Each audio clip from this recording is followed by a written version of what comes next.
Custo de vida, emprego e desemprego, cesta básica, tarifas públicas, salário mínimo. Agora, na Brasil Atual, a análise do DIEESE.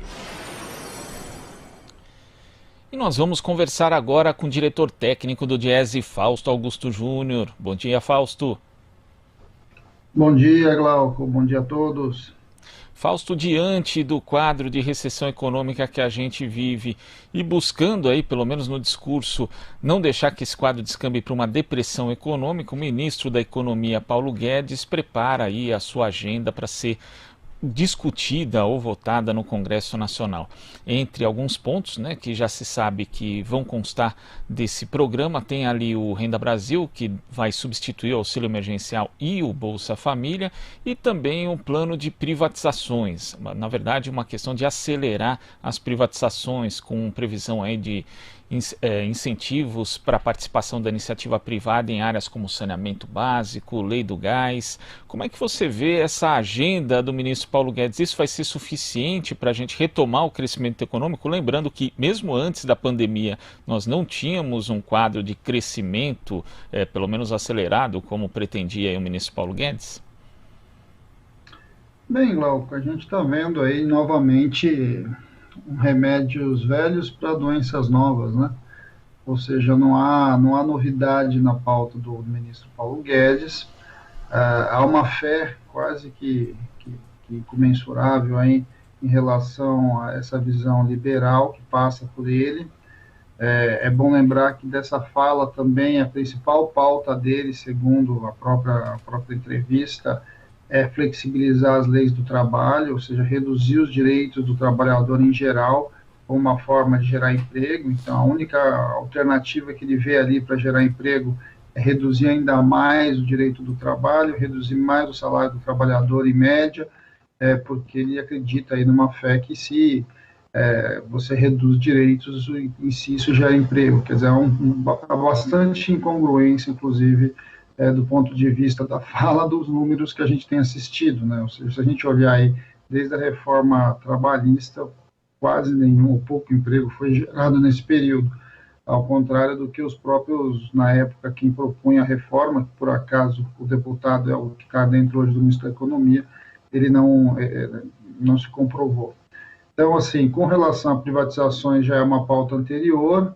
Então, ele novamente traz essa pauta como uma alternativa, algo que vai induzir ali um investimento privado, e, de fato, a gente vê pouca novidade, né? Pouca novidade, muito provavelmente, significa mais do mesmo que a gente já vinha vendo, com uma possibilidade muito limitada aí de ter uma eficácia no curto prazo. Na verdade, o que a gente está vendo, de certo modo, é uma espoliação do patrimônio de um lado, de outro lado, uma retirada constante dos direitos, e dessa forma vai se impondo a pauta do atual governo. É bom lembrar também que, no caso do Renda Brasil, pelo menos o que tem sido falado e dos números que têm sido apontados, não há nenhuma elevação, de fato, no dinheiro que está sendo gasto com relação ao Bolsa Família.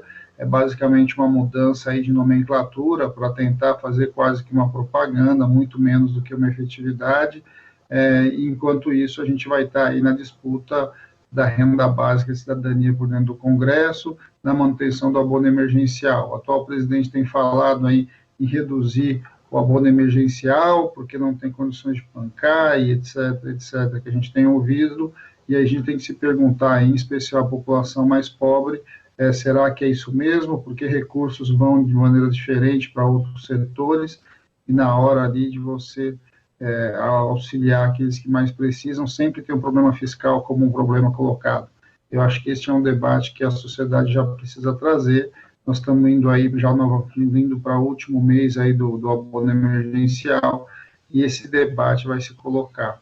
É só lembrar, Glauco, que essa pauta aí, que é a pauta da perda de direitos, do enfraquecimento ali dos direitos sociais em geral e do apoio à população mais vulnerável, ela veio desde o começo do governo Bolsonaro. E agora, no meio da pandemia, o ministro Paulo Guedes nada mais fala do que eu já vinha falado antes. Eu acho que esse é uma cantilena, aí, uma toada do que ele tem dito, que não tem mudado de fato, né? O que de fato, muito provavelmente, vai ter impactos reais na economia, mas ao mesmo tempo vai tirar grande parte dos nossos direitos. É bom lembrar que nós estamos agora no meio da disputa da MP 927, que está agora no Senado, que também é uma medida provisória editada por esse governo, que também já retiravam bastantes direitos do trabalhador, ao mesmo tempo em que você flexibilizava aí a ideia da negociação individual. Quando a gente pega o conjunto de medidas, essa medida 927 foi a primeira medida pós-pandemia do ponto de vista do trabalhador, ela veio nessa linha sempre de retirar direitos de um lado, com o argumento de que vai manter emprego. E a gente está vendo aí, é só olhar os números, o quanto os empregos não têm sido mantidos. Não tinham sido mantidos antes, e durante a pandemia eles vêm, de certo modo, sendo extirpados aí junto com a própria economia. E é curioso, né, Fausto, porque a gente analisa esses dados, analisa também diversos estudos que já foram realizados, a reforma trabalhista, a lei da terceirização, outras medidas de flexibilização da legislação trabalhista simplesmente não surtiram efeito em termos de empregos e ainda ajudaram a rebaixar a renda do trabalhador. E também tem essa questão das privatizações, dos investimentos privados. A experiência do Brasil e de outros países mostra que os investimentos privados no momento de crise, eles só aparecem se tiver aumento da demanda. E como é que a gente vai ter aumento da demanda sem a participação do Estado, sem o mercado consumidor, com a renda caindo? Esse governo, no aspecto econômico, também é anticientífico, né, Fausto?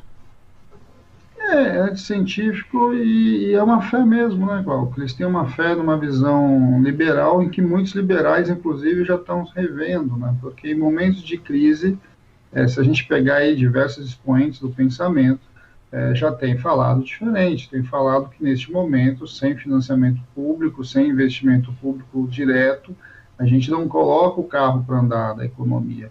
Eu acho que esse é um momento em que nós precisamos fazer esse debate, é um debate muito importante, porque nós estamos dizendo aí, nós estamos falando das vidas das pessoas, porque muitas vezes a gente está falando aqui de números, e o número da taxa de desemprego, quanto caiu, quanto subiu, mas na prática esses números se transmutam nas pessoas, né? Eles são só um indicativo de como é que está a economia real.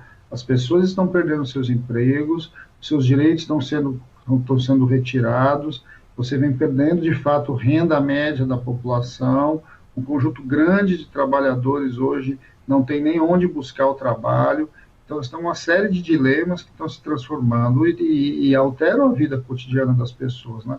É a mesma coisa quando a gente fala aí dos números de mortes da Covid, nós passamos de mais de 50 mil mortes. Isso não é um número, isso não é uma estatística, isso são famílias, isso são pessoas que morreram, ou seja, isso é importante que a gente inclusive coloque aqui na rádio. Quando a gente está falando de números, a gente está falando sempre de pessoas, de famílias que estão atrás desses números. Essa ideia de que a teoria resolve, né? Ou seja, eu acredito basicamente que fazendo isso resolve, vai se mostrando que não é real. A gente está numa situação, inclusive, excepcional. Talvez em algum momento que pudesse funcionar, no momento de crescimento econômico, para onde a demanda agregada estava crescendo, você poderia caminhar em algo mais próximo do que eles têm falado. Mas agora, neste momento de crise, neste momento em que a economia está lá no seu patamar mais baixo da história, é fundamental que a gente tenha aí um planejamento, uma proposta, uma construção de desenvolvimento econômico diferenciado. Isso não é uma proposta, inclusive, nossa, ou da esquerda, ou do pensamento mais nacional desenvolvimentista. Isso é uma visão que o mundo está operando. É só a gente olhar aí o que os países desenvolvidos têm apontado como estratégias para sair da crise, e todos eles, de alguma forma, passam pela mediação e pelo investimento público direto. Momentos como esse são momentos de resfriamento da economia, e esse momento precisa inevitavelmente do Estado como indutor desse processo. É claro que, neste caso específico, é claro que o Congresso tem papel, é claro que a gente consegue mobilizar a sociedade civil para que ela possa se organizar, mas na ponta, sem o governo federal, que é de fato quem tem as ferramentas macroeconômicas para impulsionar esse mercado, é muito difícil a gente ver uma saída. Então, o que a gente tem o tempo todo aqui tentado colocar, tentado trazer ao debate, é que é preciso pressionar para que uma outra mudança aconteça. Eu acho que esse é o caminho que a gente deve seguir, o caminho de tentar minimamente proteger os mais vulneráveis de um lado, e de outro a gente investir no setor público, em especial, Glauco, nas áreas de infraestrutura. O Brasil é um país a ser construído, o Brasil é um país que tem tem dilemas muito grandes para ser resolvido do ponto de vista da energia, do ponto de vista de água, do ponto de vista de esgoto, estrada de ferro. Quer dizer, você tem um país inteiro enorme a ser construído, e o processo de colocação disso para funcionar, só na recuperação aí de um monte de obras paradas que a gente teria uma espécie aí, um movimento interessante para começar essa recuperação. Agora, isso depende de vontade política, isso depende de um governo, inclusive, que de fato você não tem lá muita certeza para onde ele vai. Então, acho que a gente tem que olhar os próximos passos e continuar pressionando. Inclusive, nessa questão dos investimentos de infraestrutura, a gente lembra que, na época ali do governo Lula, esses investimentos não estavam na conta do superávit primário, o que permitiu, inclusive, fazer ali os PACs, né? E hoje isso não acontece, ainda temos o problema da lei do teto. A gente vai precisar fazer uma revisão ampla justamente para poder recuperar a economia via investimento estatal, se essa for a vontade do governo, não, Fausto? Então, e além disso, Glauco, assim, o que a gente tem visto também com relação a esse governo é que ele não tem eficácia mesmo nas medidas que ele aciona, né? Ou seja, ele até desenvolve medidas, anuncia medidas, mas quando você vai ali olhar no frigir dos ovos, quanto de fato daquele recurso foi gasto, quanto de fato daquela política foi implementada, a gente vê que a efetividade é muito baixa. Então, você tem problemas de planejamento, mas você tem problemas também de execução. Isso coloca para nós alguns dilemas bastante graves. Assim, você tem, de fato, dificuldades desse atual governo de conseguir operar, propriamente dito, as políticas que ele anuncia. Eu acho que esse é um outro drama. Do ponto de vista da possibilidade de investimento, é bom lembrar que o PAC trazia uma inovação importante, que era a ideia da infraestrutura social, né? Ou seja, são investimentos vinculados à sociedade em geral e vinculados aos direitos. Se esse movimento tivesse continuado a partir de 2016, muito provavelmente o enfrentamento à pandemia hoje seria mais efetivo, né? O número de baixas, o número de mortos seria muito menor, porque fazia parte, inclusive, desses investimentos o incentivo ao complexo da saúde, que é um complexo importante, ele emprega bastante, ele tem ali uma capacidade de geração de emprego relativamente grande, e mais importante do que isso, ou também tão importante quanto, você chega e amplia os serviços básicos. Eu acho que esse é um movimento e que tem um espaço grande aí. O Brasil é muito carente de direitos sociais, ou seja, da efetividade dos direitos sociais. Você pode utilizar isso, inclusive, do ponto de vista da reativação econômica. Isso, inclusive, deveria ter sido um dos movimentos para fazer, inclusive, dentro da própria pandemia. Uma ação mais articulada, muito provavelmente teria resultado do ponto de vista médico-sanitário, né? Ou seja, a gente teria enfrentado a pandemia de uma maneira um pouco mais organizada e muito mais eficiente, e de outro, isso teria impactos imediatamente na economia. Como o governo se nega ao enfrentamento e ao planejamento mais estratégico e uma visão mais consolidada e mais racional da organização econômica e sanitária, o que a gente está vendo é isso, um PIB, um número de mortes que cresce e um PIB que cada vez mais cai, uma economia que cada vez mais encolhe. Tá certo, Fausto. Muito obrigado pela sua participação no Jornal Brasil Atual e até a próxima. Até a próxima, Glauco. Bom dia a todos. Bom dia. Conversamos aqui com o diretor técnico do DIEESE, Fausto Augusto Júnior.